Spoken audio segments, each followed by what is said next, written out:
नमस्कार मंडळी, मी आरती आणि माझ्या युट्यूब चॅनल मध्ये तुम्हा सगळ्यांचं स्वागत आहे. लग्न फायनली लग्न झालेलं आहे. तर आजच्या या व्हिडिओमध्ये मी तुम्हा सगळ्यांबरोबर मी माझ्या दादाच्या लग्नात जे काही आउटफिट्स, अफोर्डेबल आउटफिट्स आणि ज्वेलरी घातली होती त्या सगळ्यांचे डिटेल्स मी तुम्हा सगळ्यांबरोबर शेअर करणार आहे. आज आपण खूप चर्चा करणार आहोत, तर हा व्हिडिओ थोडा मोठा होऊ शकतो. चला सुरू करूया. तर व्हिडिओ मध्ये सोबत राहा आणि पूर्ण व्हिडिओ नक्की पहा. सगळ्यात अगोदर आहे हा एंगेजमेंटचा look, which is a Barbie pink कलरचा स्कर्ट, अ लॉंग स्कर्ट आणि ऑफ व्हाईट कलरचा ब्लाऊज. माझ्याकडे ना एंगेजमेंट साठी पुष्कळ वेळ होता, पण मला आउटफिट काय घालू हेच डिसाईड होत नव्हतं. कारण मी सगळ्यात अगोदर डिसाईड केलं होतं की मी काहीतरी महाराष्ट्रीयन लुक मध्ये जाईल, पण मग मी विचार केला की मी लग्नात पण महाराष्ट्रीयन लुकच करणार आहे, तर रिपीट करू नये, म्हणून मी माझा डिसिजन चेंज केला.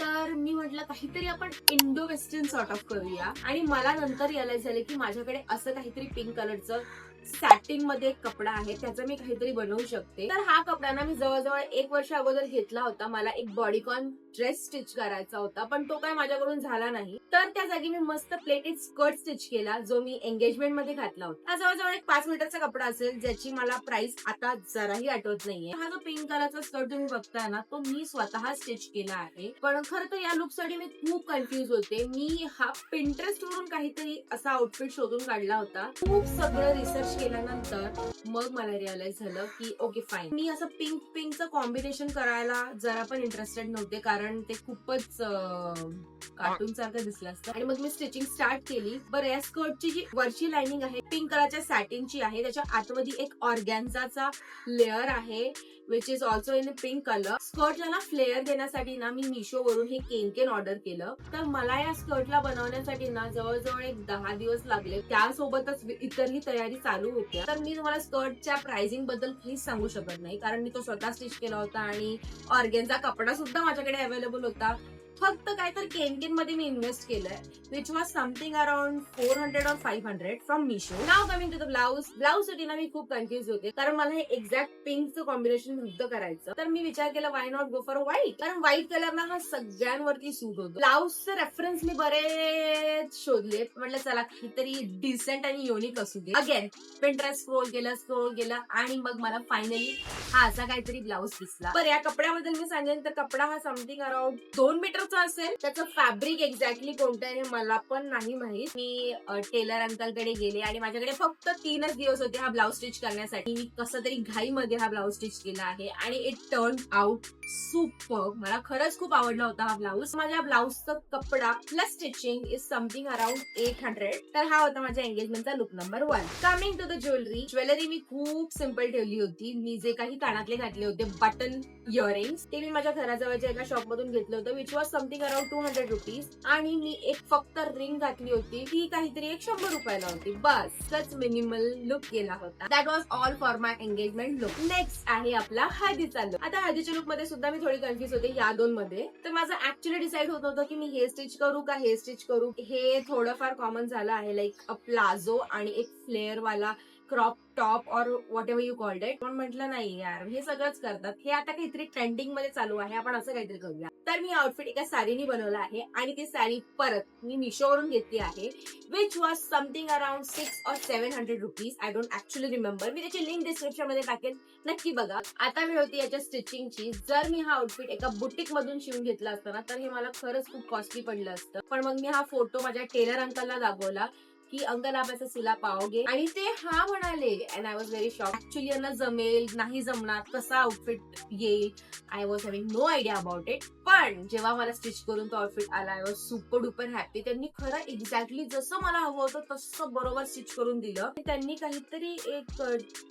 1300 समथिंग घेतले होते. तर टोटल मला हा आउटफिट समथिंग अराउंड 1900 ला पडला. म्हणजे 600 ला साडी आणि 1300 रुपयाचे माझे स्टिचिंगचे पैसे, असं टोटल मला समथिंग अराउंड 1900 ला हा ड्रेस पडला. ज्वेलरी, म्हणजे ज्वेलरी मी असं काही घातली नव्हती. जे काही कानातले मी घातले होते ते होते ठाण्या स्टेशनवरचे. ते नागरीच्या लाईन मध्ये जे काही कानातले वाले असतात त्यांच्याकडून मी घेतले होते ते कानातले. एक सिंपलचा कडा घातला होता जो मी सीएसटी वरून घेतला होता. ब्युटी सेंटरची जी लाईन आहे त्या लाईनीमध्ये बरेच कानातले, गळ्यातले, कडे असं बरेच काही घेऊन बसलेले असतात. त्यांच्याकडून मी हा कडा घेतला होता which was something around 150. That was all my haldi outfit. Next आहे लग्नाचा आउटफिट. मी ना रॉयल ब्ल्यू कलरची नऊवारी डिसाईड केली होती. म्हणजे माझ्या माइंड मध्ये तेच एक फिक्स होतं की मला रॉयल ब्ल्यू कलरचीच नऊवारी हवी आहे आणि मी त्याच रेफरन्सला घेऊन चालत होते. नऊवारी साडी घेण्यासाठी मी गेले होते ठाण्याच्या नागरिक शॉप मध्ये. मी मोस्टली तरी तिथे बऱ्याच साड्या घेते कारण मला तिकडच्या साड्या खरंच खूप आवडतात. खूप काही वेगवेगळं बघायला मिळेल तुम्हाला. दुकानात गेल्यावरती काहीच वेगळं मागितलं नाही. मी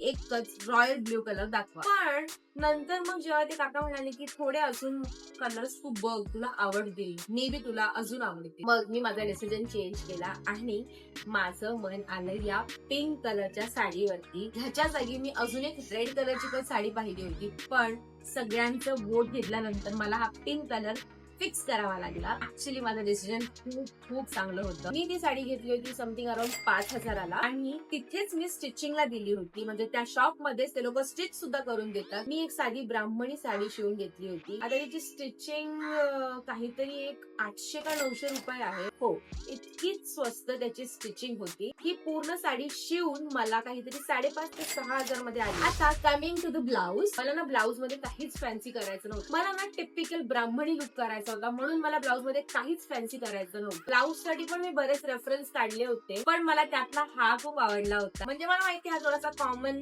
टाइप ऑफ लुक आहे आणि ब्लाऊजही असे बरेच आहेत पण still I want to do that असं माझं ठरलं होतं. तर ब्लाऊजला मी पाठून असा बोट नेक आणि पॅक बोट नेक ठेवला होता आणि पुढून मी थोडा बी ठेवला होता. जे काही मी ब्लाऊजवर काम केलेलं आहे म्हणजे पाठी जो काही चंद्रकोर आहे, पुढे जे काही बॉर्डर्सला पाइपिंग तुम्हाला दिसते ती मी केली आहे. आणि त्याच्यानंतर मी हातालाही थोडंफार करणार होते पण मला जास्त ओव्हर वाटलं असं म्हणून मग मी ते स्किप केलं आणि इतकं मिनिमलच ठेवलं होतं. तर ब्लाऊजची स्टिचिंग मला काहीतरी 550ला पडली.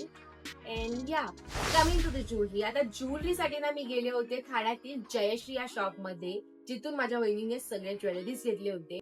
पण माझं बजेट थोडं कमी होतं. मी तिथे गेल्यावरती खूप ज्वेलरीज ट्राय केले आणि मला रिअलाइज झालं की मी तिथे असं पण म्हटलं आता आलोच आहोत तर काहीतरी घेऊया. तर मी तिथून घेतले होते इयरिंग. जे काही छोटेसे झुमके मी लग्नात घातले होते ते मी तिथून घेतले होते. प्लस बुगडी मी तिथून घेतली होती. आणि ट्रस्ट मी गाईज त्यांच्या ज्वेलरीची जी काही क्वालिटी आहे ती तुम्हाला कुठेच मिळणार नाही.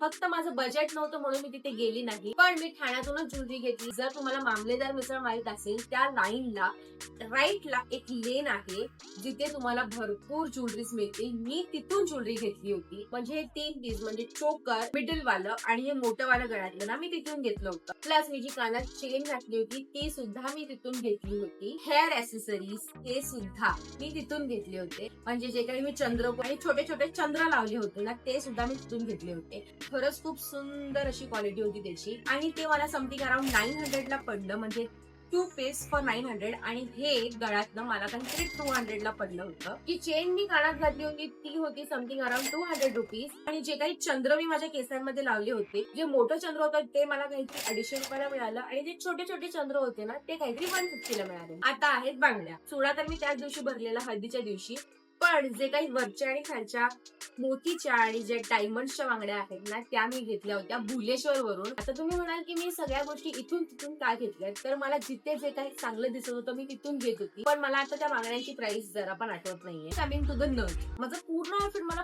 खरंच आवडत होतं पण नथ स्पेशली नथ मला खूप आवडत होती कारण ती नथ ना माझ्या आजीने दिली होती मला. ती होती सोन्याची नथ. माझ्या फेसला ना ऍक्च्युली माझा गोल फेस असल्यामुळे ना मला मोठ्याच नथ सूट होतात. आता त्या सोन्याच्या नथची तर प्राइस मला ऑफकोर्स माहित नाही कारण ती एक गिफ्ट होतं. सो या हे होतं माझं लग्नाचं आउटफिट आणि jewellery. Coming to the reception look. आता रिसेप्शन मध्ये जी काही साडी मी नेसली होती ती सुद्धा नागरिक मधलीच होती. मला ना रिसेप्शन साठी ना एकदम सटल लुक ठेवायचा होता. सिम्पल फेरी लुक ठेवायचा होता मला. त्यासाठी मी सगळ्यात अगोदर सांगणार होती व्हाईट कलर मध्ये आणि बेबी पिंक आणि पिस्ता कलर ह्या 3 रंगामध्ये मी खूप कन्फ्युज होते. पर्पल तर माझ्या डोक्यात पण नव्हतं यार, म्हणजे कसं काय मला आवडला आणि मी घेतला. ही साडी डिसाईड केली जी माझ्या बजेटमध्ये होती. दिसायलाही खूप सुंदर शिफॉन अशी साडी होती. खूप सुंदर असं डायमंडचं वर्क होतं त्याच्यावर. सो आय डिसाइडेड की मी हीच साडी घेणार आणि एकदम सिम्पल असा लुक करणार. तर ही साडी ना मला समथिंग अराउंड 2500 ला पडली and I was really very happy with that sari. नाव काय म्हणजे ज्वेलरी मी घेतली होती भुलेश्वर वरून. कसं एक्झॅक्टली सांगू,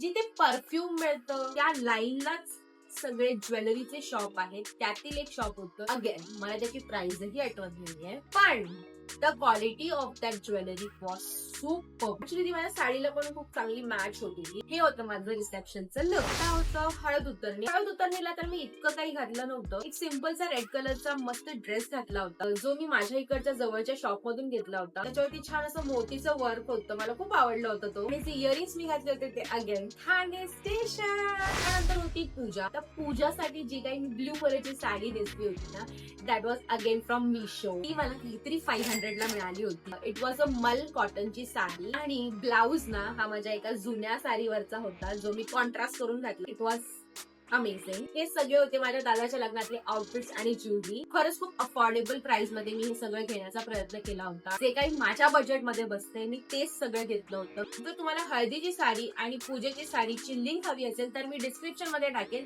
नक्की पहा. ऑल्सो तुम्हाला माझ्या दादाच्या लग्नातले आउटफिट्स आणि ज्वेलरी कसे वाटले हे मला कॉमेंट सेक्शन मध्ये नक्की कळवा. आणि माझा व्हिडिओ तुम्हाला कसा वाटला हे देखील मला कॉमेंट सेक्शन मध्ये नक्की कळवा. आवडला असेल तर लाईक करा आणि चॅनलला सबस्क्राईब करा आणि मला माझ्या इंस्टाग्रामला फॉलो करायला विसरू नका. भेटूया पुढच्या व्हिडिओमध्ये, तोपर्यंत बाय.